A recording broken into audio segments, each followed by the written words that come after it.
This is officially my last video of 2024, so I thought I would give myself like a little final quarter review on my progress so far this year in terms of the things that I wanted to achieve and like why I started making videos. I also thought I would discuss my plans for next year while also showing you my bullet journal process. First things first, in this review, I started this channel about 5 months ago as a way to improve my public speaking and to kind of journal my experience as a creative. I did not expect to get as many views and followers on this channel as I have so far.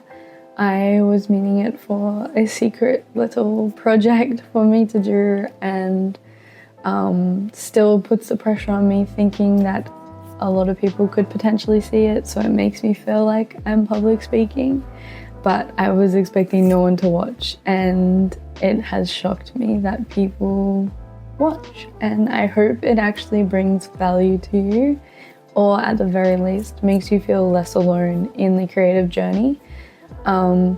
That's how it's helped me. Having you guys watch and subscribe to my channel makes me feel far less alone in trying to find my footing as a mid-20-year-old designer.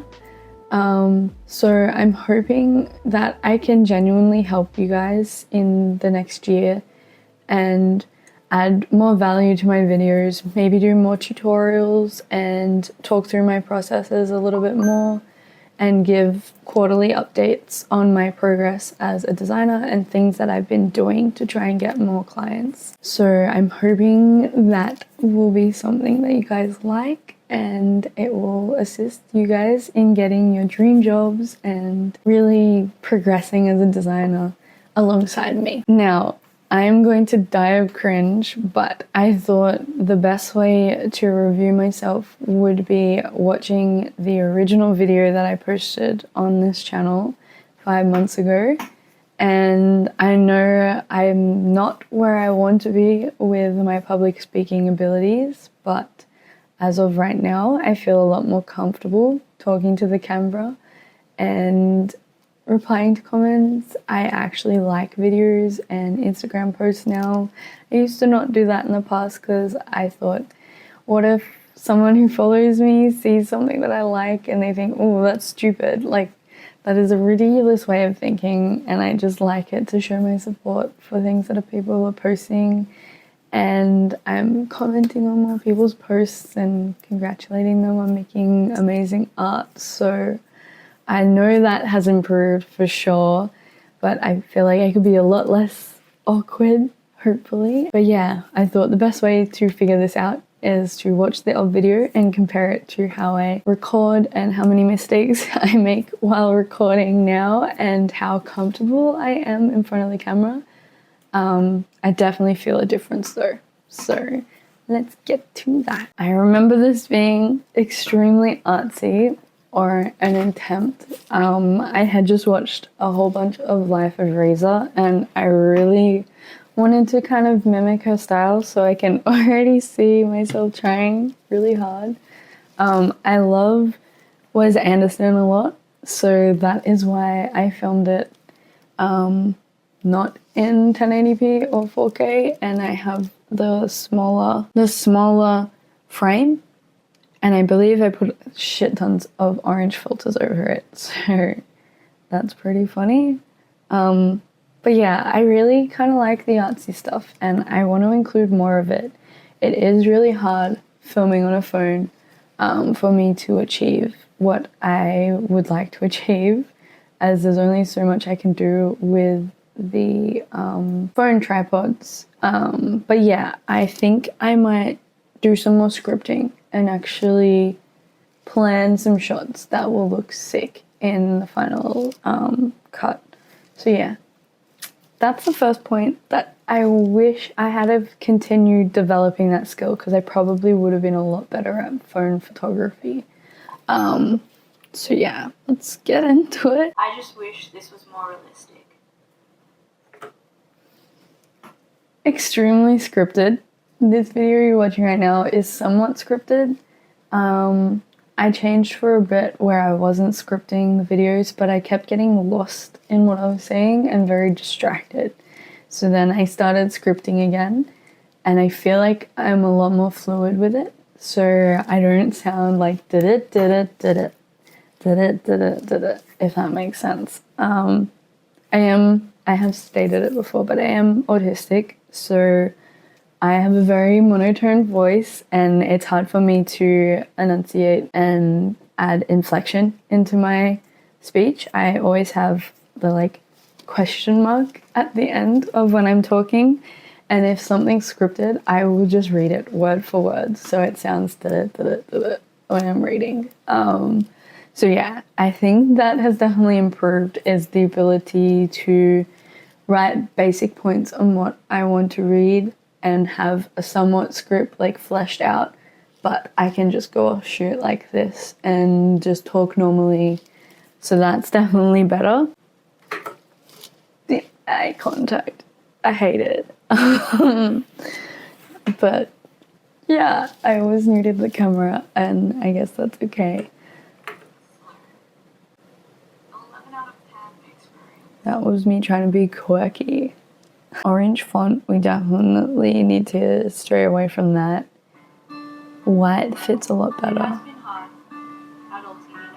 I was so proud of that in sync with the music. It was, I wish I could do that again. I want to do more of it. So music is way too loud. Having a mic is really good. I cannot hear it. Really nice shots though. It was like a little trailer for the things that I'm interested in and things you might see me posting. And I love beat sync music with the video, and it's so good. But I'm definitely better at it. My baby. This is unscripted. I'm not very good at looking at the camera while I'm talking.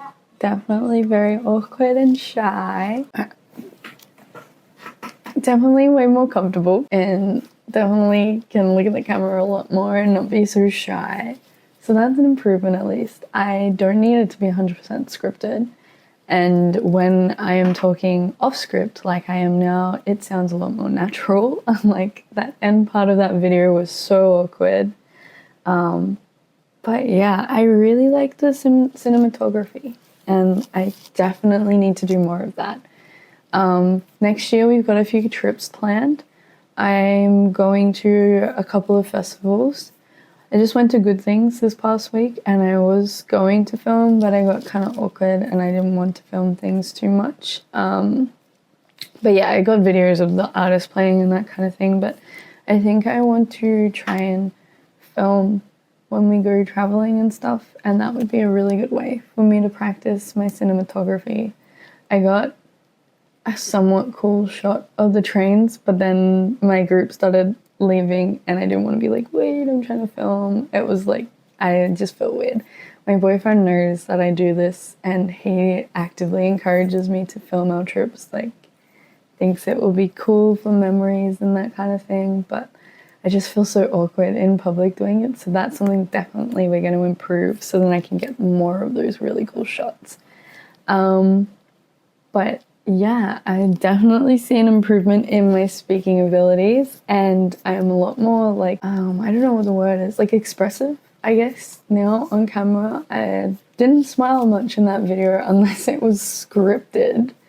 I had a little giggle at the end, I guess, when I was doing the awkward thing, but I was just being awkward. And I had to actually script quirky moments, whereas now I don't do that because it feels very unnatural to script them, and you can just see that I'm kind of awkward, and that is all. I don't need to script the fact that I'm awkward. It will just come across that way. I think I've learned that the most. Now for my second upload, it was a project planning tool by the Aussie artist Struthless. I have used a lot of his little challenges in the past and they've helped me out. So if you can kind of see, it's kind of a like board where you plan out your individual projects. You've got project A, B, and C. I cut out C as I didn't really need it. But project A is something that you want to really focus on. And for me, this was a stop motion animation. And then project B is something that you want to do regularly, and it's a constant ongoing thing, but you can only work on it if you're up to date on project A. And if project A isn't up to date, you must only work on project A. And then everything else is just like a little tracker. So yeah, my project A was a stop motion project I wanted to do, and project B is YouTube. But when I moved, my desk used to be over where my partner's desk is, and I moved it all over here. You would have seen that in one of my videos about my new setup.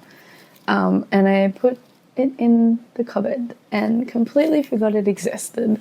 That cupboard is like a black hole of all of my old like projects that I just chuck in there and then completely forget I have them.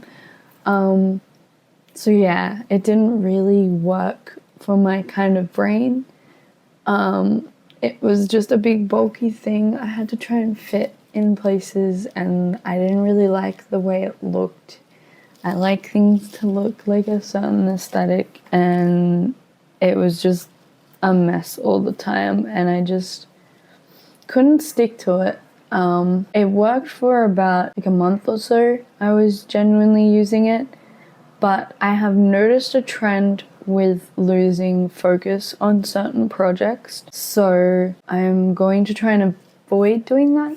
I will speak about it later on in the video as it ties into another project I attempted later on. But yeah, I am going to try and get out of that little rut next year. That is the idea and the goal. Because it's one of my passions and I want to do it again. So yeah, at the end of the video, I will talk about that more, as that is one of my plans for next year. The next review I want to do is on my creative process. It coincides with another upload of mine of my Badtober, Inktober, October challenge month for artists. I did Badtober by Flesh PNG. I actually succeeded to the best of my ability. I normally do like 4 or 5 days worth of prompts, which is like 4 or 5 drawings, and then give up on the whole month. And I actually did 14 pieces this time. So I was really proud of that effort. 30, I believe. So yeah, that's almost half, almost. Which is huge for me. That's 10 more pieces than I would normally do. I had this routine that I had developed for 14 days straight where I got up at 5 and I drew for 45 minutes at 5 o'clock in the morning. So yeah, that definitely really helped. And I think I want to get in that habit again next year. And also the fact that it was a very unserious kind of prompt list. It was all just goofy and everyone kind of had a very different take on each day. I just didn't feel so pressured to make like a final piece that looked amazing. Yeah, and I was kind of proud of a lot of the things that I came out with. Following this, I was like, maybe I need like a goal for each week. I need a theme and a goal to get one piece done, get up at 5 still and do these drawings. So I decided to take on the alphabet superset, another challenge by Struthless, the Aussie artist. And yeah, I failed. I got to C and struggled. I'm going to take this up again in the new year and actually set aside a time, probably 5 o'clock. That is my plan. Each week, I am going to pick a song that starts with the letter of the alphabet for that week. So you go A, B, C, D, like in the order of the alphabet, and pick a song that starts with that letter and make an album cover or animation or just a drawing that I feel inspired to make by that song, if that makes sense. So a lot of my art, as I've spoken about, is inspired by music. So yeah, I thought this would be an excellent theme for this challenge, and I already started, which this ties into the trend I am noticing with giving up on projects. I wanted to do Cigarette Daydreams by Cage the Elephant, and I wanted to make an animation. Now this animation was my project A on my vision board slash like tactile planner that I talked about earlier in this video. And yeah, I wanted it to be stop motion to start with, and then I had too much time to work on it, so then I ended up deciding, no, I want this to be a 2D animation that I do on the computer. It'll be a lot quicker, a lot easier. And then when I only had a week to work on it, I was like, let's make this hand-drawn. And I just get into this paralysis of trying to decide between 3 different types of animation, and I'm either giving myself way too much time or not enough time to focus on it. I really need to flesh it out and just stick to the plan the whole way through and not change things last minute. And I just feel like it's because animation is like my thing. It's always been my thing, and I've always been good at it. And now that I'm off on my own and I don't have anyone reviewing it other than myself, who is a massive perfectionist, I get lost in the sauce trying to figure out if it's good or if I like it or what kind of animation I want to do. So I'm just making this alphabet superset a way for me to get my creative spark back, and I'm just going to draw for it and post it on Instagram. I'll just draw or do graphic design for it. If I don't have enough time that week, I'll do some graphic design. And then as for animation work, I was thinking each quarter I do a theme for that quarter. So that will be my focus area for a long 3-month project. One of those will be this Cage the Elephant animation that I've been trying so hard to do. I have so much stuff made up for it, but I just can't decide on what I like most, what looks good. But yeah, every 3 months I will upload a quarterly review, and in the end part of that quarterly review, I will go through my theme for that quarter. I've said quarter so many times. I'll go through my theme for that quarter and show you my final results, whether that is a finalized animation or one of those I want to work on setting up a shop.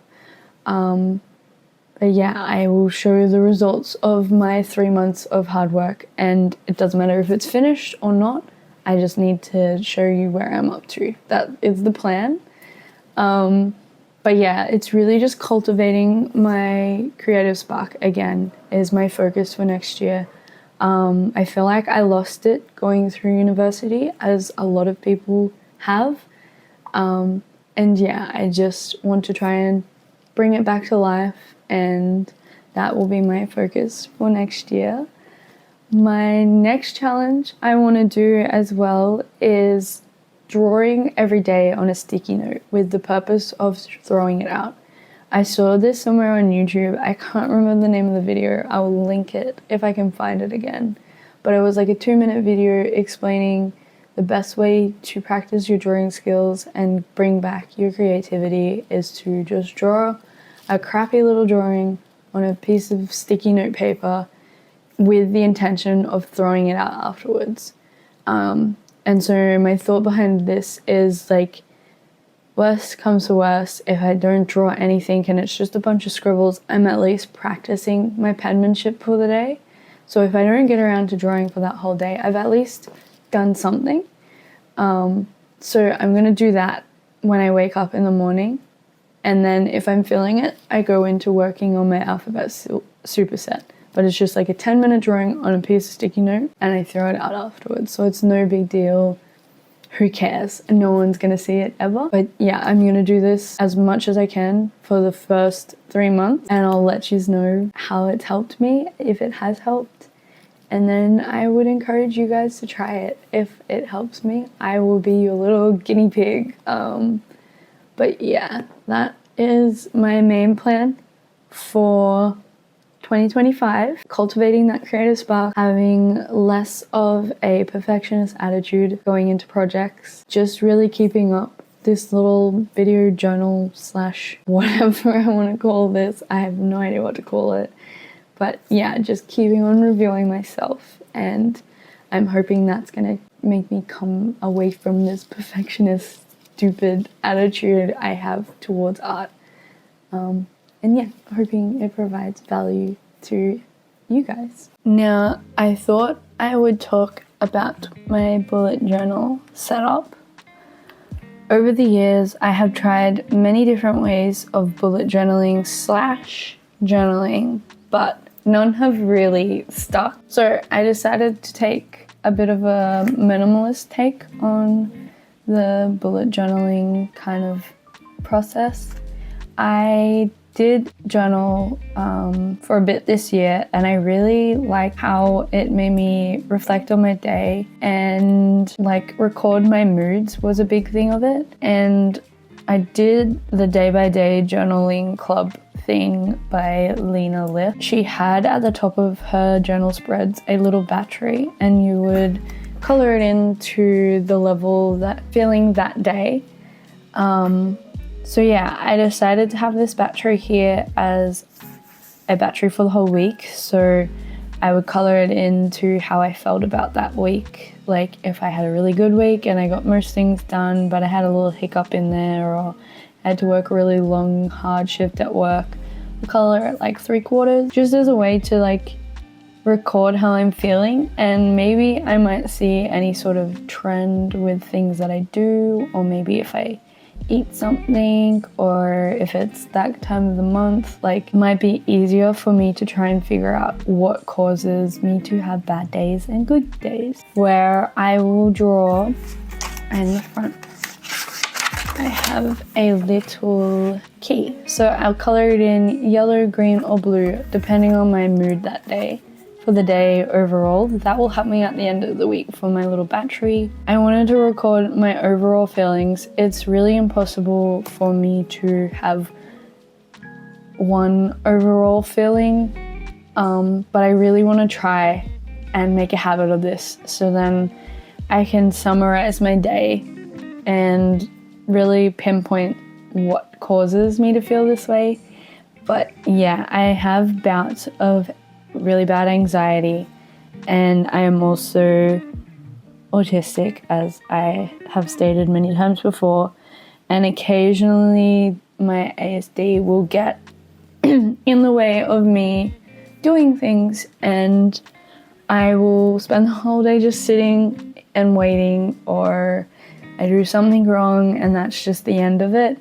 And so I really thought having just a simple color-coded system will help me in figuring out what causes these things to occur, and then eventually I'll be able to implement a way of getting around it. And if it happens, it's okay, or just not letting those things happen. But yeah, that's a little thing that is really quite personal to me. So I've never really been able to record things or stuck to recording my mood, as I don't like to think about it very much. So I'm hoping this exercise will help me with that. Over this side, I have my 3 pillars. So usually they say you want a work-based goal, a fitness-based goal, and a social-based goal. And so this is a way for me to check off each of those. I get bored of, so in all the journaling videos, I love watching bullet journal planning videos. I used to do the whole where they like do a whole theme spread for the month, and in the front of the book you do the month page, and then you have like a goals page, and that's where you like check off as you get things done that month or that year as well, some of them I've seen. But I would get bored of these goals, so I think if I at least stick to a work, a fitness, and a social goal, then that will at least have me improving in these 3 areas, but it can be a different goal each week. And then in this section in the middle, it's for the week. So we got Monday, Tuesday, Wednesday, Thursday, Friday, Saturday, and Sunday. And this part down the bottom is for my work shift. And then In here will be my to-do list for my graphic design job, as well as making these videos.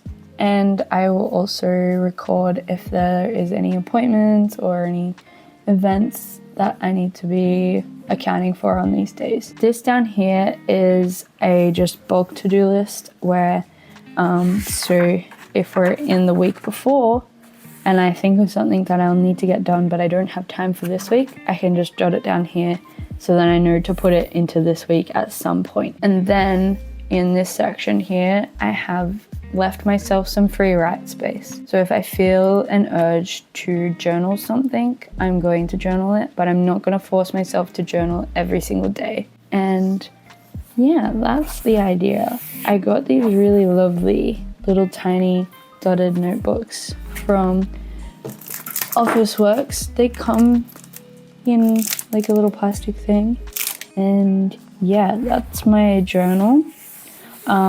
I know this works for me as it's kind of what I've already been doing. I just do it on sticky notes, and this is just a more, everything is together at the moment. It's a lot easier to look at.